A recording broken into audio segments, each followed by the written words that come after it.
Bonjour tout le monde, bienvenue à ce speed dating qui nous est donné par Jacques-Henri sur définition collective des comportements chez Stiposa. Je laisse Jacques-Henri prendre la parole et nous présenter tout cela. Bonjour tout le monde, je vais vous partager mon écran.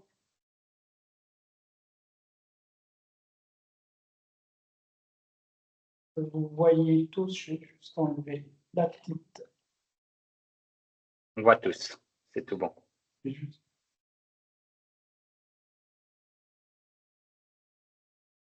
Voilà. Ok, très bien. Bonjour à tous, je m'appelle Jacques-Henri, je travaille chez Stiposa. Depuis 5 ans, je suis rattaché au service après-vente chez Stiposa. Pour ceux qui ne connaissent pas, Stiposa est une société basée à Haute-Rive, dans le canton de Neuchâtel. On est spécialisé dans les micro-assemblages, donc des machines de micro-assemblage pour différents secteurs comme l'horlogerie ou l'électronique, le semi-conducteur. Je vous invite à aller visiter notre site si vous avez besoin de plus d'informations. Ce dont j'aimerais vous parler aujourd'hui, c'est l'élaboration d'une fiche de comportement dans la culture, pour une société de culture agile. Alors, si tout va bien.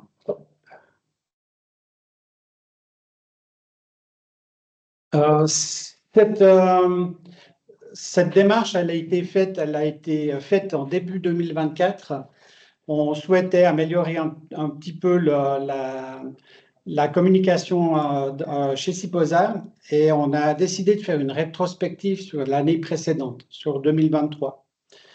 Pour faire cette rétrospective, on a invité tous les collaborateurs, on était 70 à l'époque, obligatoire, pour partager une journée de discussion. Au terme de cette journée-là, on a pu définir plusieurs actes d'amélioration. Pour faire cette rétrospective, on l'a définie en 3 temps. Le premier temps, c'était de voir comment les gens réagissaient et quels étaient les points marquants de 2023, avec les points positifs, les points négatifs, et puis synthétiser un petit peu cette rétrospective de ce qui s'était passé en 2023. Le deuxième temps, le plus sympathique souvent, c'est le repas qu'on a pris ensemble au restaurant. Et la troisième partie, c'est l'après-midi, c'est de définir les grandes lignes d'amélioration qu'on pourrait mettre en place chez Stiposa. La première étape, on l'a réglée avec le système de chapeau Bono, qui permet elle est normalement faite en 6 étapes. Nous, on l'a limitée à 4 étapes. Ça permet d'avoir une réflexion un peu structurée sur les étapes, sur les améliorations ou bien le ressenti qu'on avait sur 2023. On a défini 4 chapeaux. On a le chapeau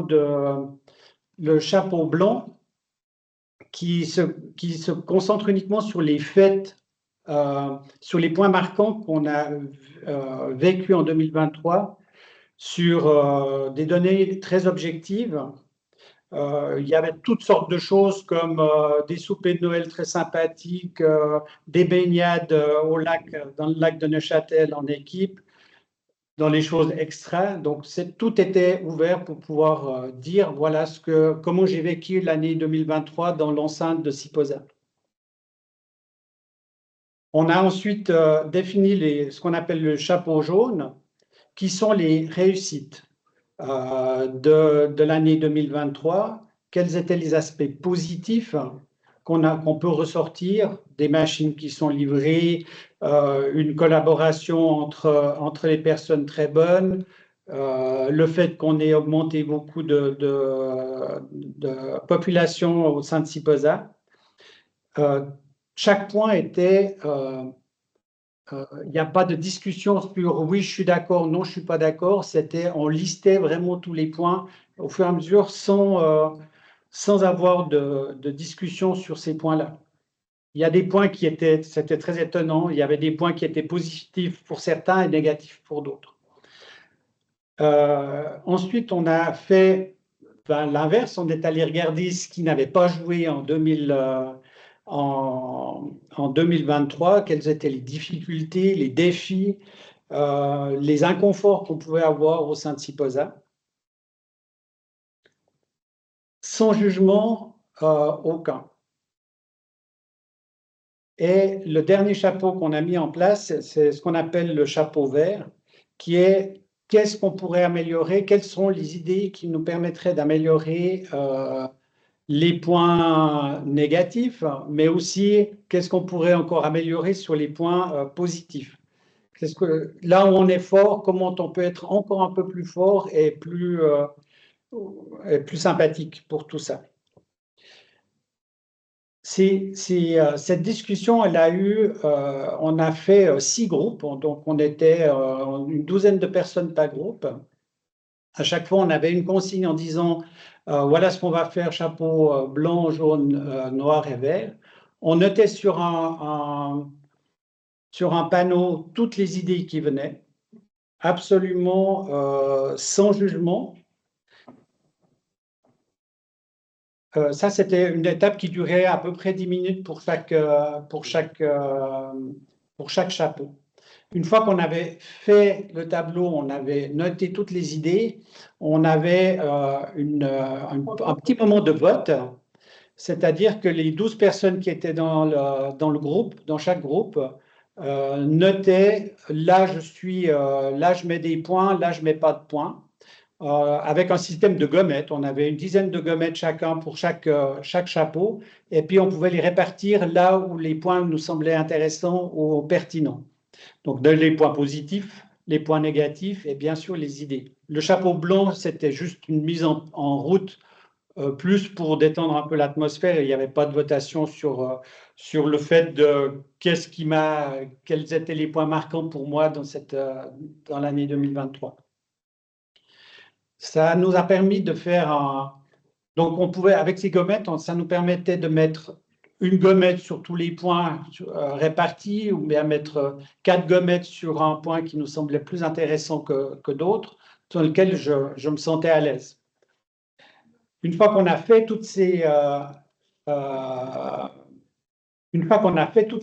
cette étape de gommettes, on est allé présenter les résultats pour chaque groupe à l'ensemble de la société. Donc, on a listé, on a pris les 3 ou 4 points marquants qui avaient reçu le plus de gommettes dans chaque groupe, et on l'a présenté à l'ensemble de la société. On s'est rendu compte très rapidement que les groupes, même si tous les groupes étaient mélangés avec les différents départements, etc., il n'y avait pas de regroupement par département. On s'est rendu compte que tout le monde avait un peu les mêmes préoccupations ou bien les mêmes points positifs. Donc, on a pu, comme ça, une fois qu'on a fait ce tableau avec tous les points, on a vu qu'on avait plusieurs points qui se ressemblaient entre les différents groupes. Et on a fait une étape suivante à cette étape-là, à cette présentation, c'est qu'on a redonné des gommettes à toutes les personnes, à tout le monde, et puis on est allé les placer sur les points qui nous semblaient essentiels sur le regroupement. Donc, on a eu une double votation, si vous voulez, en interne du groupe et puis après en commission plénière. Ça nous a permis de lister un certain nombre de points positifs, un certain nombre de points à améliorer et un certain nombre d'informations, d'améliorations qu'on pouvait prendre. Ça nous a pris toute la matinée. On est arrivé à un résultat qui ressemble à ça, avec des post-it dans tous les sens, mais là, on a vraiment ce qui nous est apparu, et on peut voir que on n'avait pas tant de propositions d'amélioration, de choses comme ça. On a bien pu reconsolider le tout en commission plénière. C'est une étape qui est qui était très rythmée parce qu'il ne fallait pas perdre de temps. On avait 10 minutes pour chaque étape, donc il y avait beaucoup de dynamisme là, dans le système. Avec une votation un peu un bulletin secret parce qu'on allait en fin de compte mettre nos gommettes quand on avait l'idée. Donc il n'y avait pas de personnalisation sur qui mettait quoi comme gommette. Dans cette étape-là, le but était de pouvoir remonter à la fin de la matinée les points d'amélioration qui nous semblaient essentiels. On avait préparé à l'avance, bien sûr, des cas s'il n'y avait pas de sujet qui nous semblait important. On en avait préparé au cas où, si on n'avait pas assez de points. Donc, on était prêt pour la deuxième partie, mais on s'est rendu compte qu'en fin de compte, les soucis qu'on avait relevés en préparation de cette journée-là avaient été totalement listés par les employés. Dans les choses qui ont été remontées, il y avait trop de séances. Je pense que ça parle à beaucoup de personnes. La priorisation des projets. Dans l'industrie, on est toujours très tenu au niveau des délais qui posent des fois des problèmes. Des problèmes d'informatique et de soft dans les machines. On a remonté aussi l'idée d'avoir des semaines à 4 jours, d'avoir des conditions de travail genre SwissMed. Et un des points qui est remonté, c'était le bon sens et l'autodiscipline au sein de CIPOSA.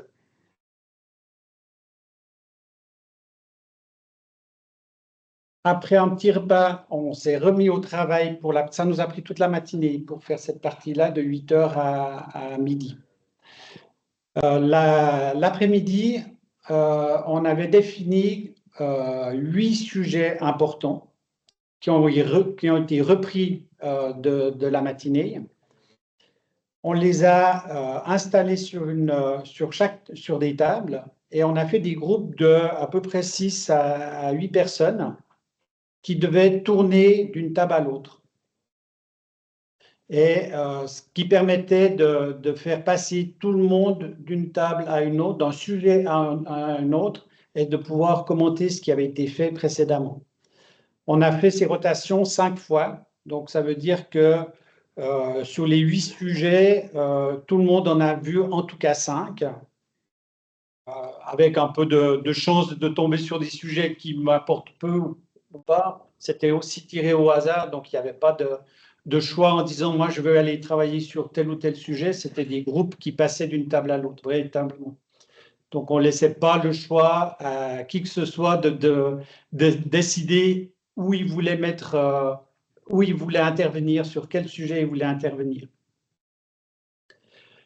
À chaque passage de table, la première table, la consigne était de dire, ben voilà, cette table, on va parler de tel sujet, quels sont les points d'amélioration qu'on pourrait proposer pour résoudre ce souci. La deuxième équipe arrivait, on répétait ce qui avait été dit la table d'avant, donc le modérateur sur la table répétait ce qui avait été dit précédemment et laissait la deuxième équipe améliorer, commenter, faire des modifications sur le sujet. Et ça, on l'a fait 5 fois. Ça nous a pris, à chaque fois, c'était à peu près un quart d'heure pour chaque table. Dans les sujets, il y avait effectivement, ça allait vraiment de sujets vraiment très différents comme les frameworks dans nos machines, les séances qui étaient trop longues, trop souvent dans la semaine, le savoir-faire, comment on pouvait passer l'information du savoir-faire des anciens par rapport aux nouveaux, la priorisation des projets, l'organisation de l'information à l'intérieur de CIPOSA avec Teams ou avec d'autres outils, la semaine de 4 jours, et puis finalement le comportement. C'est de ça que je vais vous parler sur le résultat du comportement. On a défini pour cette table-là, on a expliqué ce qu'on voulait exactement. Donc, c'est des choses qui étaient remontées dans la matinée. C'était quelles étaient les attitudes positives qu'on voulait promouvoir chez CIPOSA pour stimuler la créativité, pour avoir plus d'autonomie. Comment on peut communiquer sans tension, comment on peut faire pour que on n'ait pas l'impression que telle ou telle personne ne travaille pas à notre convenance. Quels sont les points sur lesquels CIPOSA peut attendre? Qu'est-ce qu'on attend des employés chez CIPOSA, des collaborateurs? Et qu'est-ce qui est acceptable, pas acceptable, inadmissible? Pour ça, on a divisé la table en quatre quarts avec quels sont les comportements qui sont indispensables, qui sont en fin de compte, qu'est-ce qui, dans le cahier des charges ou dans le moment de recrutement d'un collaborateur, qu'est-ce qu'on exige au minimum chez CIPOSA. Les comportements à favoriser, qu'est-ce qu'on pousse, comment on peut pousser et quels sont les comportements qu'on a envie de promouvoir au sein de CIPOSA. Les comportements à éviter, qu'est-ce qui pose des problèmes dans la collaboration entre collaborateurs et qu'est-ce qui est inacceptable pour CIPOSA. Et là, c'était vraiment carte libre pour tout le monde de pouvoir décider qu'est-ce qui était bon, qu'est-ce qui était à éviter, etc., et qu'est-ce qui était inacceptable. Dans la formule, c'est la case verte indispensable, c'est vraiment le cahier des charges minimum à l'engagement, même si les gens étaient déjà engagés dans ce cas précis. Et puis inacceptable, c'est des motifs de renvoi. Et entre deux, il y a à favoriser ou bien à éviter. On est arrivé on a pu définir, c'était très intéressant de voir que déjà on avait tous à peu près les mêmes objectifs dans notre vie de collaborateurs. Le modérateur était vraiment là pour expliquer ce qui avait été dit et ne prenait vraiment pas parti sur ce que je sentais puisque j'étais modérateur sur cette table-là. Donc, laisser la parole aux collaborateurs. Comme dans la matinée, une fois qu'on a eu fini cette étape-là, on avait des comportements dans chaque case et qu'on a présenté en plénière à toute la société. Donc, c'était juste de présenter le travail qui avait été effectué. Il n'y avait pas de discussion ni après coup sur ce point-là, puisque grosso modo, 60% des collaborateurs avaient passé sur ces tables-là. Donc, on peut estimer quand même que c'est une bonne proportion et qu'on est dans ce qui nous semble le plus logique pour la société. Donc, on a présenté, chaque table présentait son travail et les pistes d'amélioration. Suite à cette journée-là, on est sorti un peu sur les rotules parce que c'était une très très longue journée de 8h à 5h le soir, donc avec beaucoup de discussions. On a travaillé sur formaliser cette information-là. On est tombé sur un graphe qui est représenté comme ça, avec tout ce qui est dans les quatre cases. Qu'est-ce qui est à éviter, qu'est-ce qui est à favoriser, les indispensables et les inacceptables.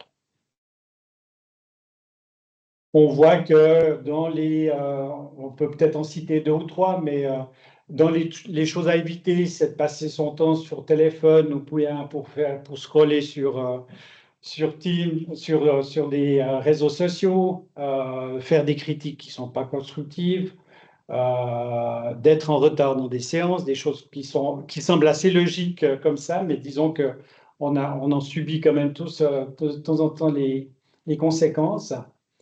À favoriser, bien sûr, la confiance, d'être positif dans le travail, et puis l'entraide, ce qui me semble assez important. Et dans des inacceptables ou les motifs de renvoi, ben, c'est le vol ou bien la fraude. On a donc fait un fichier comme ça de synthèse avec des explications pour chaque point qu'on a mis en avant. Donc, il y a beaucoup à lire, puis vous aurez le document, donc vous pourrez le lire tranquillement après coup. Et ensuite, comment on a mis en place cette information. On a affiché dans toutes les salles de conférence le tableau avec les 4 cases, dans toutes les salles de séance, dans tous les bureaux, dans la cafétéria, pour vraiment afficher cette information en disant c'est comme ça qu'on doit travailler chez Siposa, avec les plus, les moins. On a aussi mis, suite à ça, un cercle de gestion des conflits avec une personne externe et les personnes ici en interne, RH et d'autres personnes, qui permettaient d'avoir quand même des voies de discussion dans le cas où on avait quelque chose à dire sur ce sujet-là ou vis-à-vis d'un collaborateur, en sachant que le but est vraiment que les collaborateurs participent à améliorer, donc aussi à informer ses collègues s'il y a quelque chose qui n'est pas acceptable pour lui, à pouvoir en tout cas en discuter. Voilà, c'est le but de cette journée a été ce document que je vous ai présenté tout à l'heure avec les positions, les choses intéressantes et pas intéressantes. J'ai beaucoup parlé, 20 minutes, désolé. Donc, j'ouvre la discussion si vous avez des questions à ce niveau-là. Voilà, je propose pour les questions que vous mettiez, il y a un petit logo lever la main. Donc, si vous voulez poser une question à Jacques-Henri, appuyez sur le bouton lever la main et on vous laissera la parole. Laurent. Ouais, merci pour la présentation, super intéressant. Je me demandais, vous avez déjà vu du coup des changements dans les comportements suite à suite à tout ce qui s'est passé là? Et si oui, si peut-être vous avez des cas précis à partager, genre comment ça se passe en général? Est-ce que c'est plutôt justement une sorte de je vais en parler aux responsables RH pour dire que machin, ou c'est vraiment utilisé j'ai envie de faire un retour à Jacques-Henri et du coup, je sais que je peux utiliser ça comme base. Ouais. Bien sûr, alors, on en a beaucoup parlé, forcément, c'est toujours des sujets parce que ça tourne, c'est quelque chose de très personnel, hein, tout ça. On est quand même sur purement de l'humain et puis de savoir comment on ressent les choses. Donc, on en a beaucoup parlé, on en parle un petit peu moins, mais tout le monde a vraiment pris acte de cette feuille de route. On a dû, juste comme ça, on a quand même dû la valider. Tout le monde a dû accepter ces termes comme on accepte un contrat d'engagement dans une société. Oui, il y a eu des remontées. Oui, il y a eu des remontées via le modérateur externe, mais aussi via les RH pour dénoncer. J'aime pas beaucoup ce mot, mais enfin, c'est comme ça, des comportements qui étaient, par exemple, inadéquats dans une société. Ça reste très compliqué, hein, mais... Si je peux me permettre, du coup, vous le mesurez d'une façon ou d'une autre j'ai pas très bien compris, excuse. vous mesurez le résultat d'une façon ou d'une autre? Alors, on n'a pas fait de mesures ou de sondage après coup sur ce cas-là, sur cette feuille-là. Pour moi, c'est noyé dans l'ensemble de comment on travaille chez Siposa. C'était surtout, le but vraiment, c'est de pouvoir fixer une base légale sur ce qui n'est pas acceptable et que les choses soient écrites. Il y a beaucoup de bon sens dans cette démarche-là et dans ce qui a été sorti. Il n'y a rien de très révolutionnaire. Mais le fait que ça soit écrit, que ça soit placardé, fait qu'on en est conscient plus souvent. Donc, c'est plus un problème, de pouvoir avoir un outil pour dire, ben là, franchement, tu es dans une case qui n'est pas acceptable, il faut changer son comportement, par exemple, ou ça peut pas le faire, c'est pas acceptable. Et puis de se reporter sur un document qui est facilement lisible et accessible. Un règlement de personnel, c'est toujours un peu laborieux.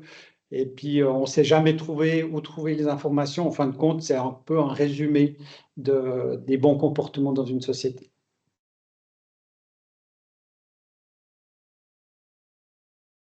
Élise?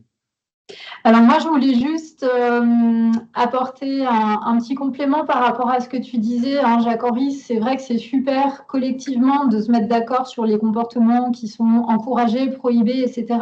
Nous, on l'a fait il y a 1 an et demi et par la suite, on a pu s'appuyer dessus pour construire aussi en équipe tout notre process de gestion des conflits. Donc, c'est souvent le point d'entrée, en fait, de se mettre d'accord déjà là-dessus. Parce que comme tu le disais, un règlement du personnel, déjà spontanément, on n'a pas forcément l'élan d'aller le consulter, puis c'est peut-être pas exactement la bonne forme, puisque là, on parle quand même aussi de construction d'une culture d'entreprise. Mais voilà, c'est un point de départ pour ensuite aller construire collectivement tout ce qu'il faut pour aller gérer les conflits, les tensions. Et je voulais dire aussi, les chapeaux de Bono, c'est vraiment un super outil. Moi, je l'ai utilisé l'été dernier pour bosser avec une équipe en stratégie prospective. Et franchement, si vous ne le connaissez pas, je vous recommande vraiment de l'explorer parce que c'est d'une simplicité, mais absolue. Ça ne demande pas de moyens et c'est d'une efficacité redoutable pour bosser en équipe. Voilà. Merci. Merci beaucoup. Est-ce qu'il y a une dernière question parce qu'on arrive tranquillement à la fin. Donc, Maria, une dernière question. Et bonjour, merci pour votre présentation. J'avais une petite question concernant l'équipe de conflit que vous avez mis en place. Je me demandais, une fois qu'une tension est détectée, quelle est la démarche? Quelles actions vont entreprendre ces personnes faisant partie de l'équipe des conflits? Alors, s'il y a des problèmes, enfin, quand il y a des problèmes de conflit entre deux personnes sur des choses qui ne sont pas très agréables et qui ne nécessitent qu'une mise au point, ça c'est réglé en général avec la personne qui était en externe, de pouvoir parler. À peu près tout le monde a accès à ce médiateur externe. Donc, ça permettait de dire s'il y avait des choses qui étaient vraiment problématiques, sans citer des noms, c'était remonté au CODIR, à la direction et puis au RH. On a appliqué le carré noir.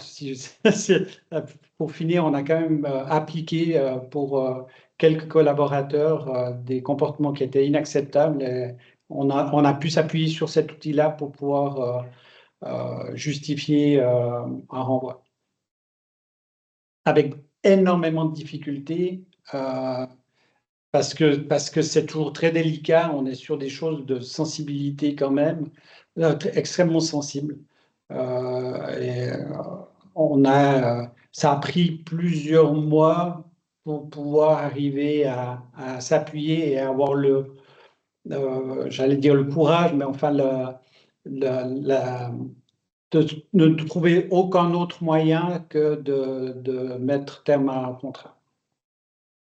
Et je pense que si ça devait réarriver encore, c'est toujours un moment pénible, de toute façon. se séparer de quelqu'un, c'est toujours très compliqué. Mais ça a permis aussi aux collaborateurs de se challenger les uns par rapport aux autres et puis de se donner des feedbacks en s'appuyant simplement sur ça, en disant ben, je pense que tu passes trop de temps sur ton téléphone, c'est peut-être pas c'est pas très sympathique pour les collaborateurs. De le faire simplement comme ça permettait souvent d'enlever des tensions. Parfait. J'aimerais dire un grand merci à Jacques-Henri pour cette présentation passionnante. Tous les slides et le replay seront disponibles par la suite sur notre site FabLag. Donc, je vous invite à le partager avec d'autres personnes par la suite. Ce sera disponible dans environ une semaine. Et merci beaucoup en tout cas d'être venu et on se réjouit de vous voir à d'autres événements de la FabLag. Merci beaucoup. Merci Bon à vous. après-midi.